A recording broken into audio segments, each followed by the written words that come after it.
guys, puji syukur kita ucapkan terhadap Tuhan Yang Maha Esa karena berkat dan rahmatnya kita masih diberikan kesempatan pada saat ini untuk membahas materi yang akan kami sampaikan oleh kelompok 2. Perkenalkan, nama saya sendiri Claudia Estutrisya, beserta rekan saya Della Delinda. Nah, kami dari kelompok 2 akan memaparkan materi kami tentang menganalisis hubungan gender pada setiap tahapan proposal.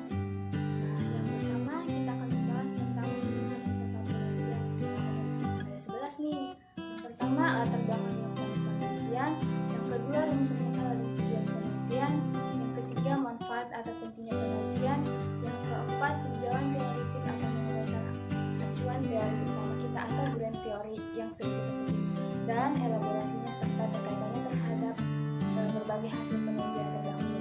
Yang kelima kerangka berpikir atau mengikat acuan dan melakukan penelitian terhadap masalah itu. Yang keenam dia asumsi atau hipotesis yang akan diuji.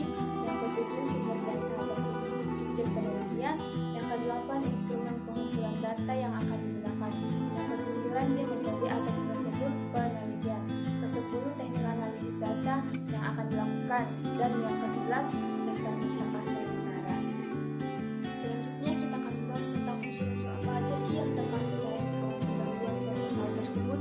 Nah, di sini ada 5. Yang pertama dia latar belakang penelitian, yang kedua rumusan masalah penelitian, yang ketiga tujuan penelitian, yang keempat ruang lingkup penelitian, dan yang kelima adalah hipotesis. Baiklah, materi berikutnya akan disampaikan oleh rekan saya Della Delinda. Assalamualaikum warahmatullahi wabarakatuh. Perkenalkan, nama saya Della Delinda. Di sini saya akan melanjutkan materi dengan judul menganalisis hubungan genre pada setiap tahapan proposal. Nah, sebelumnya kan materinya sudah disampaikan dengan rekan saya yang bernama Claudia ya. Terima kasih banyak Kak Claudia atas penjelasannya ya. Jadi di sini saya akan melanjutkan kembali. Kan sebelumnya Kak Claudia ini sempat menjelaskan tentang unsur-unsur pada tahapan pendahuluan pada proposal penelitian, yang dimana ada 5 tahapan ya, ada 5 unsur, yaitu pertama latar belakang penelitian, lalu yang kedua rumusan masalah penelitian, yang ketiga tujuan penelitian, yang keempat ruang lingkup penelitian, yang kelima hipotesis. Lalu selanjutnya di sini kita akan bahas nih apa aja sih latar belakang penelitian itu dan tujuan-tujuannya apa sih, lalu rumusan masalah, lalu tujuan penelitiannya. Nanti kita bahas sama-sama ya. Pada tahapan pendahuluan ini kan memiliki beberapa unsur. Salah satunya yang pertama adalah latar belakang. Nah, unsur latar belakang ini memang berfungsi untuk menentukan masalah yang akan kita teliti ya. Lalu kita bisa tahu nih, penting gak sih sebenarnya masalah itu kita teliti, dan juga kita juga bisa tahu tujuan apa yang akan kita capai nanti ke depannya setelah kita meneliti tersebut melalui pendekatan, metode, atau beberapa teknik tertentu. Nah, untuk di latar belakang pun itu juga ada beberapa unsur tuh, salah satunya ada rumusan masalah. Nah, kalau di rumusan masalah ini fungsinya memang untuk menentukan pokok persoalan yang akan kita teliti ya. Biasanya dinyatakan dengan beberapa kalimat tanya atau diawali dengan kata bagaimana atau apa. Ini nggak perlu khawatir. Jadi dalam membuat rumusan masalah ini nggak bakalan sulit kok. Yang penting adalah kita tahu betul bagaimana permasalahan yang akan kita teliti, dan juga kita juga tahu nih cara mengidentifikasikannya variabel penelitian melalui teori-teori. Nah, memang ada beberapa ciri rumusan yang baik. Salah satunya adalah visible, yang kedua adalah harus jelas, yang ketiga harus signifikan, yang keempat itu yang penting harus etis. Jadi di dalam latar belakang itu juga ada yang namanya tujuan penelitian. Nah, dalam tujuan penelitian ini kita bisa tahu nih alasan mengapa si peneliti itu mau melakukan penelitian, dan apa sih sebenarnya tujuan yang akan dia capai dalam penelitian tersebut.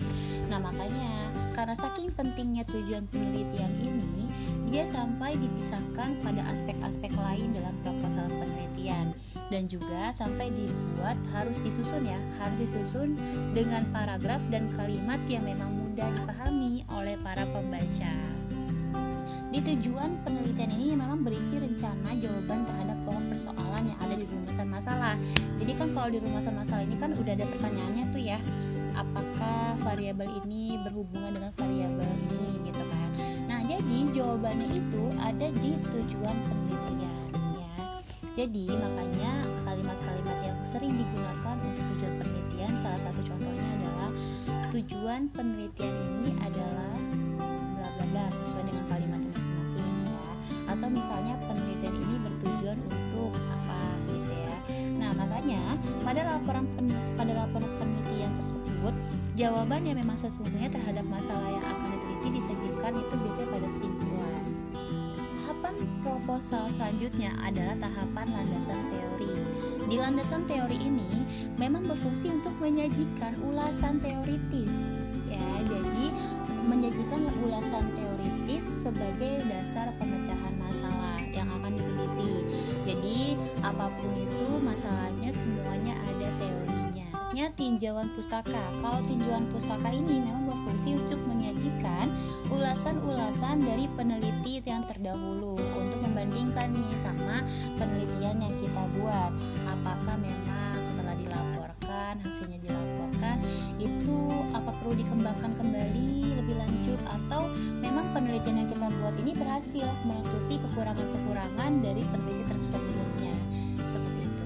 Selanjutnya dalam proposal penelitian adalah metodologi penelitian. Jadi, di metodologi penelitian ini meliputi beberapa unsur juga. Ada waktu dan lokasi penelitian, ada sumber data penelitian, ada juga alur penelitian. Ya, ini tiga-tiganya sangat riskan kalau menurut saya ya. Kenapa riskan? Karena memang kalau di sini adalah inti dari penelitian kita. Bagaimana kita cara mengolah data tersebut gitu. Unsur-unsur yang tadi sudah dijelaskan dalam proposal penelitian tersebut ya, itu semua disusun secara sistematis, dan semua perguruan tinggi itu berbeda-beda susunannya atau strukturnya. Tapi tetap ya, semua susunan, semua struktur yang ada di perguruan tinggi masing-masing itu secara sistematis dan logis, makanya bisa mencerminkan alur berpikir yang logis juga. Makanya kenapa kalau untuk susunan ini dapat diringkas dalam struktur teks, pendahuluan landasan teori, tinjauan pustaka, dan metodologi penelitian. Nah, makanya setiap tahapan pada struktur teks tersebut direalisasikan oleh genre mikro tertentu. Ya.